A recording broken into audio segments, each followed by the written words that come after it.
Assalamualaikum warahmatullahi wabarakatuh.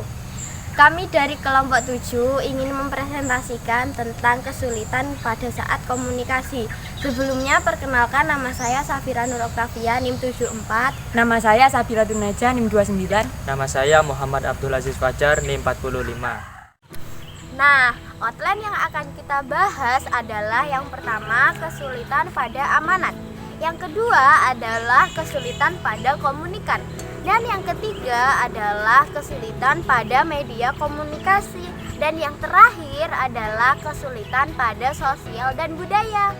Kesulitan atau hambatan dalam berkomunikasi adalah segala sesuatu yang menghalangi atau menghambat atau mengganggu tercapainya komunikasi yang efektif. Kesulitan dalam komunikasi kali ini kami akan membahas tentang amanat, komunikan, media komunikasi, dan sosial budaya. Yaitu pada amanat, yaitu hambatan yang terjadi karena pada penyampaian yang kurang sesuai antara komunikan dengan komunikator.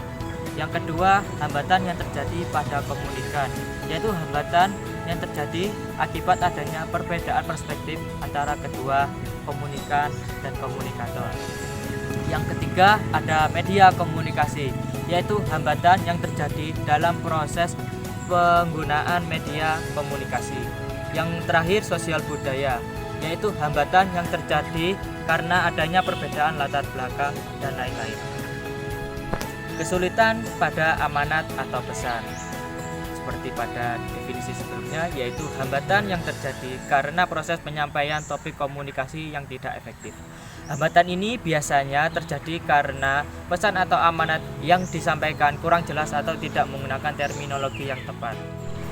Kesulitan pada komunikan adalah hambatan yang terjadi karena perbedaan persepsi terhadap pesan. Dapat diakibatkan karena ketidaksiapan komunikan untuk menerima informasi atau pesan. Kurang fokus memperhatikan komunikator dalam menyampaikan suatu informasi, tidak memberikan verifikasi atau feedback yang tepat pada komunikator. Selanjutnya adalah kesulitan pada media komunikasi, disebabkan oleh hambatan yang terjadi pada proses penggunaan media komunikasi. Selanjutnya yang kedua adalah dapat diakibatkan karena media tidak mendukung. Dan yang ketiga adalah penggunaan bahasa yang tidak baku oleh komunikan. Kemudian selanjutnya ada kesulitan sosial budaya.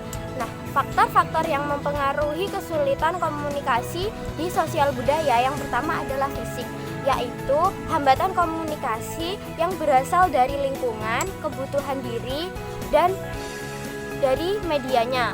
Kemudian yang kedua ada budaya, yaitu perbedaan etnis, agama, suku, dan lainnya. Kemudian yang ketiga ada persepsi, yaitu perbedaan pemikiran dari pribadi masing-masing.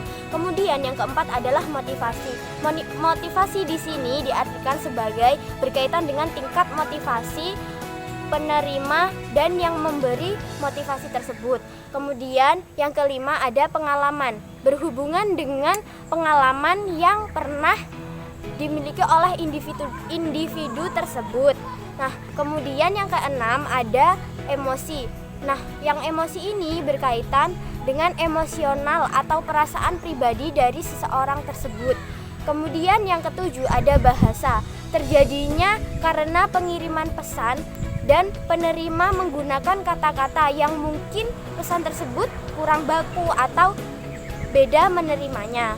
Kemudian ada nonverbal, yaitu hambatan yang berupa isyarat atau gestur yang disampaikan.